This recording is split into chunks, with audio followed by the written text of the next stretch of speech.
People are paying you more for whatever you're doing than you're spending to create it.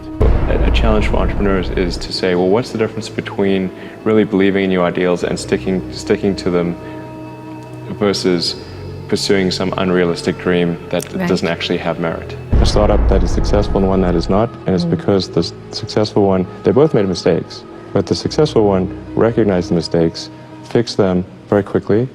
Hey guys, I'm super excited today, pumped about this. I'm releasing my first 7 Rules to Success from Elon Musk, the real Iron Man of this century.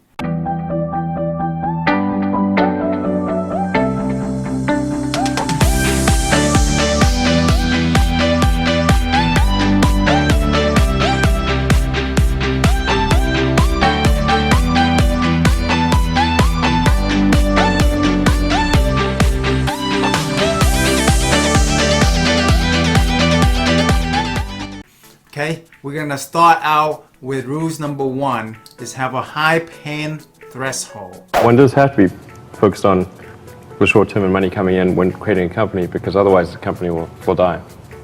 So I think that a lot of times people think like creating a company is going to be fun. I would say it's not. It's really not that fun. I mean, there are periods of fun, and there are periods of where it's just awful. And particularly if you're the CEO of the company, you actually have a distillation of all the worst problems in the company. There's no point in spending your time on things that are going right. So you only spend your time on things that are going wrong. And there are things that are going wrong that other people can't take care of. So you have like the worst. You have a filter for the crappiest problem in the company, the most pernicious and painful problem. So I wouldn't say I think you have to feel quite compelled to do it, and have a fairly high pain threshold. And there's a friend of mine who says like starting a company is like staring into the abyss and eating glass. And there's some truth to that. The staring into the abyss part is that you're going to be constantly facing the extermination of the company, because most startups fail. It's like 90%. Arguably 99% of startups fail. So that's the staring into the abyss part. You're constantly saying, okay, if I don't get this right, the company will die. It can be quite stressful. And then the eating glass part is you've got to do the problems. You've got to work on the problems that the company needs you to work on, not the problems you want to work on. And so you end up working on problems that you'd really wish you weren't working on. And so that's the eating glass part. And that goes on for a long time. So how do you keep your focus on the big picture when you're constantly faced with, we could be out of business in a month?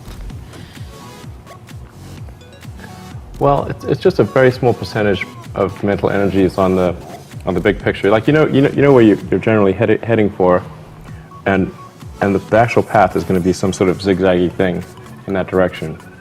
You try not to deviate too far from the path that you want to be on, but you're going to have to do that to some degree. But I don't want to diminish the. I mean, I think the profit motive is a good one if the rules of an industry are properly set up. So there's nothing fundamentally wrong with profit. In fact, profit just means that people are paying you more for whatever you're doing than you're spending to create it. That's a good thing. and if that's not the case, then you'll be out of business, and rightfully so. You're not adding enough value. Every entrepreneur have a high pain threshold.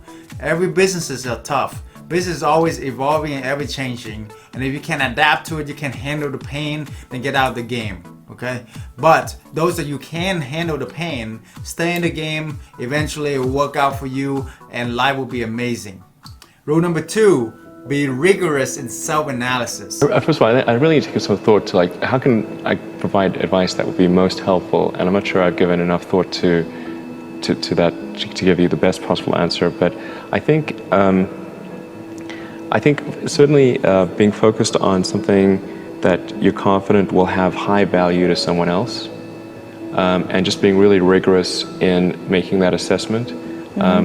because people tend to, a natural human tendency is wishful thinking.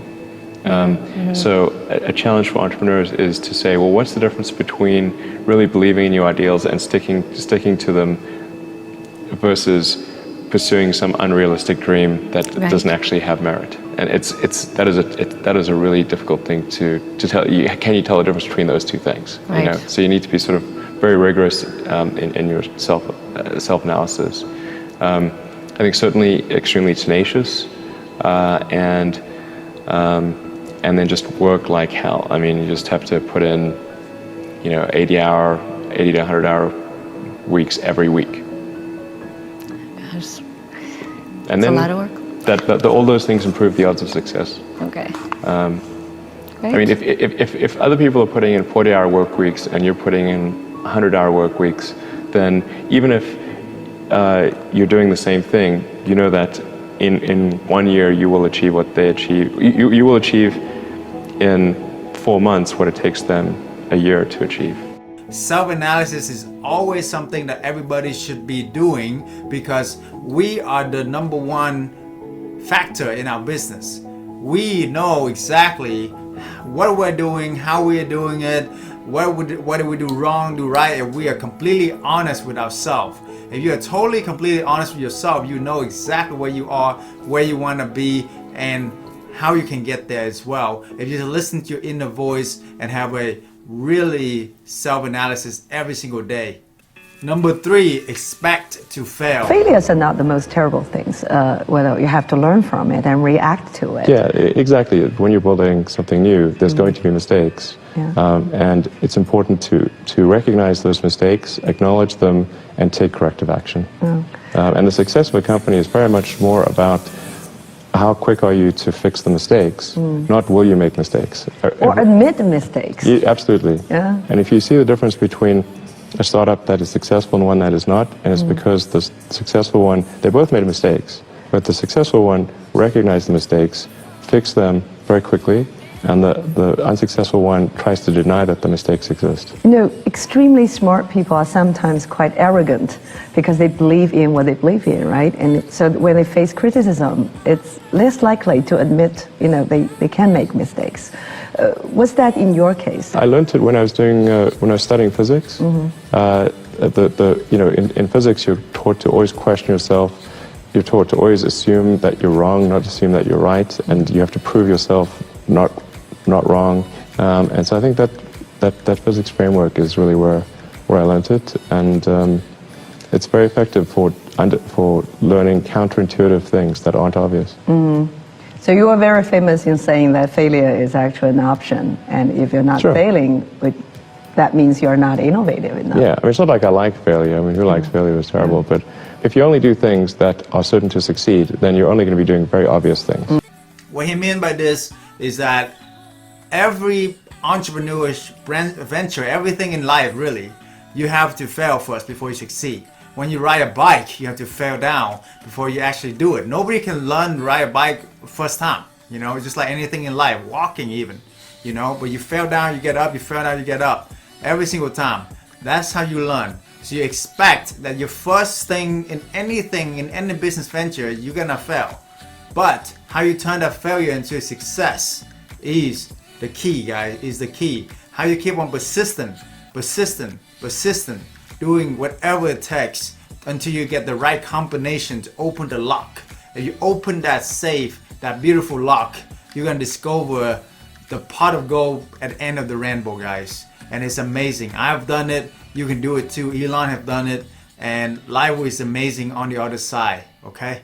Number 4 is have a sense of humor. Question that has been discussed over the past couple of days. Should we be considering one-way only trips to Mars? What's the best approach to colonize the planet? Is it, what's your view? Is that socially acceptable? Do you think people will sign up to do it? Well, I think there's plenty of people that would sign up for a one-way trip to Mars. But maybe if we could have a show of hands, who would consider such an option? I see some, not many, but perhaps enough for a couple of missions. So certainly be enough. I mean, I think it's sort of like, is it a one-way mission and then you die? Or is it a one-way mission and you get resupplied? That's a big difference. Very good. Wait for the second option. Yeah, exactly. But I mean, I think it ends up being a moot point because you want to bring the spaceship back. Like, these spaceships are expensive, okay? They're hard to build. You can't just leave them there. So whether or not people want to come back or not is kind of like, they can jump on if they want, but they need the spaceship back. Thank you. I mean, it's kind of weird. Like, there's like huge collection of spaceships on Mars over time. Like, it's like, maybe we should send them back. I mean, of course we should send them back. Always have a sense of humor in life, guys. Life is already tough. There's a lot of drama in life. That's why I don't watch the news. I don't go, watch a bunch of drama stuff and fill myself with a bunch of negative. Why? Because life is short. Have fun, guys. Enjoy the sunshine. Smell the roses. Have fun with your family. That's at the end of the day. That's what life is about. When you are having fun, you attract positive energy into you, and then more positive things will come into your life. And when you do that, that's like, why are you trying to get rich? Why? Because you want to be happy, right? So why not being happy now? And the quickest tip to being happy is to have a sense of humor. Because when you laugh, you are happy, you're enjoying the moment, you're having fun, right? So doesn't matter if you have $1 million in the bank or negative $1 million in the bank. When you are laughing, when you are enjoying life, you are on top of the world, right? That's what everybody want to get to. Money doesn't create happiness, guys, but money is very important. It does buy a lot of good things for you, live you a comfortable life, but have a sense of humor, guys. Start rich. You don't have to be rich, but start rich right now by being happy, rich in your happiness, and then more and more attraction of wealth, good luck, positivity will enter into your life. Okay. Number 5, do your course. Being innovative can be very exciting in life, but doing business sometimes requires, persistence, and sometimes could be very boring. Do you have the same fun from innovation as from business, running a business? Well, I mean, or would you rather to be just an innovator, engineer, instead of a business owner or runner? I mean, I'd love to just do innovation and just do engineering. But you raise a good point because, a lot of life in general, in any job, there's like, you have to do your chores. There's... Because nobody else can do that for you, right? Well, I think to be successful at almost anything, you have to do the tough stuff and as well as the enjoyable stuff. You have to do the boring stuff as well as the non-boring stuff. And if you don't do your chores, then bad things will happen. But if they don't do the things that they don't like to do, then the company will be in trouble. Like, you have to, you basically, like, it's more fun to cook the meal than to clean the dishes. Okay, but you need to clean the dishes. You need to do both. Yes, you need to do both, exactly. What he mean by this is you willing to wash the dishes as well as eating a nice dinner and have somebody serve you. You're willing to do both, guys. Like, in any business, there's always the dirty work that nobody want to do. And if you are a leader, if you are an entrepreneur, don't be afraid of get your hands dirty. Do your course, because that's what build your character. Number 6, be an adventurer. 2001, with just talking to a friend of mine, and he asked me what I was going to do after PayPal, and I thought, well, I was wondering, like, I'd like to get involved in space, but I just didn't think there was anything I could do as an individual. But I was curious as to when NASA would be sending a team to Mars, because that was always going to be the thing to do after the moon. I figured that there'd be some plan, and I'd just go to the website and I could read the schedule. Then Mars occurs. Oh yeah, it's like, okay, 2017, good, okay. But actually there wasn't anything on the website, and or at least I thought, like, can I not find it? Like, what's going on here? And is it secret? I don't know. But it turned out that NASA had done a study on what it would cost to do a manned Mars mission, and this was under Bush the First, and in his post, he asked for a 90-day study shortly after taking office, and NASA came back with a $500 billion price tag. And he said, okay, maybe not. Billion with a B. That's when $500 billion was serious money for the government. So then that got totally shelved, and it was like you were not allowed to talk about any kind of crewed mission to Mars at NASA. Anyway, but I thought, well, if I can do something that would galvanize public interest, and then that public interest would translate to additional appropriations for NASA and increase their budget, then maybe they could do it. So actually, what I started off thinking I would do is send a small greenhouse to the surface of Mars with seeds in dehydrated gel, and then upon landing, hydrate the gel and grow the plants. And the public tends to respond to precedents and superlatives. So this would be the furthest that life's ever traveled, the first life on Mars. I tried to figure out how to do this with the proceeds that I had from PayPal. And I was able to figure out how to get the cost of the spacecraft down, and the communications, and the little greenhouse and everything. But the one thing I couldn't compress was the cost to launch, because there are only a few options. And the US options were way too expensive. And so I ended up going to Russia 3 times to try to buy the biggest ICBM in the Russian nuclear fleet. That's where I'd start. Yeah. Yeah. Go big that or go was, home. Right? Yeah. I mean, okay. You know, there was some strange trips, that's for sure. But you know, it's like virtually, like you can buy any. It's a very capitalist society in some ways. So I actually did negotiate a deal to buy 2 of the ICBMs minus the nukes. But I came to the conclusion after that 3rd trip that it wouldn't really matter. Like I actually came to the conclusion that my initial premise was wrong, because I actually think there's a tremendous amount of will in the American population, particularly to explore. The United States, you know, maybe more than any other country, is a distillation of the human spirit of exploration, and it's really fundamental to psyche. So if people think there's a way, I think it would actually get a lot of support. But it can't be just banging your head against the wall. I've got to believe that this can be done without breaking the federal budget. So that's when I said, okay, well, is there some way to affect the cost of space transport? And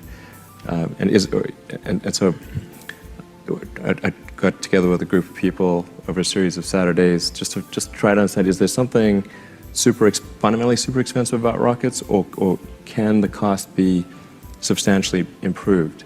We had a bunch of those kind of brainstorming sessions, and I couldn't see any fundamental obstacle to improving the cost of rockets. So that's when I started SpaceX. It's like, I'll just build them myself. Yeah. And then. But like I said, at that point, I would say the probability of success was definitely less than 50%. I thought it would most likely not succeed. Can't stress this enough, guys. Life is an adventure to be lived, or to seize the day, to explore. Life is not a mundane, you know, Monday to Friday, enjoying the weekend, Monday to Friday, the same thing over and over again. You know, life is meant to be an adventure.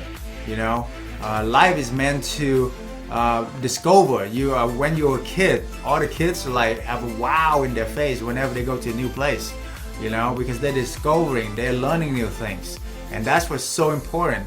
Because if you are getting outside your comfort zone every single day, expanding your comfort zone, then more and more opportunities will come your way. More importantly, you build more and more of your inner strength, inner character, so that you can handle anything and become bigger and better. The only way to do that is get out your shell, get out of your town, go explore, go travel, try new things, you know, try new venture, try new movies, even, you know, anything that get you out of your comfort zone. Of course, be wise about it, but at the same time, you know, the more you do the things that you are fear, overcome it every day, the more you do that, the more you train your brain muscle and your memory muscle that, oh, I can do this, oh, I can handle this, or, you know, oh, life is good, you know, life is an adventure. You know, who would want to know, you know, the end of the movie? You know, no, we want to know the next thing and how we can explore and the question mark. That's why life is so interesting. That's why life's so interesting. Okay, number 7, inspire greatness. You're the CEO of SpaceX, and you've said that your ultimate goal is to get humankind to Mars. I've heard your response to the question, but these guys need to hear it. Why is Mars important? Why does Mars matter? Sure. Well, I think it's really a fundamental decision we need to make as a civilization. What kind of future do we want? Do we want a future where we are forever confined to one planet until some eventual extinction event, however far in the future that might occur? Or do we want to become a multi-planet species and then ultimately be out there among the stars and be among many planets, many star systems? And I think the latter is a far more exciting and inspiring future than the former. And Mars is the next natural step. In fact, it's the only planet we really have a shot at establishing a self-sustaining city on. And I think once we do establish such a city, there will be a strong forcing function for the improvement of spaceflight technology that will then enable us to establish colonies elsewhere in the solar system and ultimately extend beyond our solar system. And so there's the defensive reason of protecting the future of humanity, ensuring that the light of consciousness is not extinguished should some calamity befall Earth. But also, and that's the defensive reason. But personally, I find what gets me more excited is the fact that this would be an incredible adventure. Maybe like the greatest adventure ever. And it would be exciting and inspiring. And there need to be things that excite and inspire people. Yeah. You have to be, reasons why you get up in the morning. It can't just be solving problems. It's got to be, something great's going to happen in the future. Yeah, we talked about this at length yesterday. It's not an exit strategy or a backup plan for humankind when Earth fails. Right. It's also to inspire people on Earth, right, and to transcend and to go beyond our mental limits of what we think we can achieve. Right. I mean, think of sort of how incredible the Apollo program was, and just I mean, if you ask anyone and say, name some of humanity's greatest achievements of the 20th century, the Apollo program landing on the moon would in many, if not most places, be number one. Inspire greatness, guys. Greatness comes from within, okay? You are greatness. Everybody has greatness in them. The main thing is, do you discover your greatness? Do you harness it so that you can grow it and then share it with the world? What is your greatness in life? Okay? All right. Now come to the 3 questions I want to ask you. We're all about action here. And the quickest way to action is to ask yourself questions that will reinforce what you learn and also will bring you to the next level, okay, of how to accomplish it. So number 1 question, what does your self-analysis look like right now? Be completely honest with me. What does your self-analysis look like from health, wealth, happiness, family, love, all area of life, okay? Number 2, how do you inspire greatness in you so that you have a better analysis 5 years from now, okay? So how do you inspire greatness in you? And number 3 is how to have a sense of humor, okay? This is super important, guys. If you are not enjoying what you're doing, don't do it. If you are not excited about getting up in the morning and do whatever it takes for your goals, your days, you might not question your career path. As you know, I have multiple careers myself, and become successful in a few careers myself. So I know, but as soon as that career is not the right thing for me, I move to the next one, because I know what I'm called to do now, It does take some time to learn that, but don't be afraid to really step out there and explore new things and try new things. And maybe this career right now is good for you, but 3 years from now it's different. You're a different person then, So anyway, that's what we have, guys. We love you. Click on the like, subscribe, share button, turn on the notification bell, and then we will deliver you the best content out there in the online anywhere about entrepreneurship and how you can achieve anything you want to do. Okay, much love, peace, and happiness. Bye-bye. But you've also said, in terms of where you want to go, that developing a high-performance sports car is not what this is about. Absolutely. This is about something else, and you want to develop a sedan. Yeah, the whole purpose behind Tesla, the reason I put so much of my time and money into helping create the business is we want to serve as a catalyst for accelerating the electric car revolution. The price of gas at the pump does not reflect the true cost of gasoline because you have a consumption of a public good. It's one of the most. It's really a common problem in economics. You have the same thing in fishing, where because there's no cost to fishing stocks, people just overfish, and you have disaster that ensues. Right. And here we're not paying for the cost of the CO2 concentration in the oceans and atmospheres. We're not paying for all the ancillary effects of the wars and all the other things at the gas pump. So you effectively have a subsidy taking place at the gas pump because of that. So the only way to bridge that is with innovation, is to try to make electric cars better sooner than they would otherwise be.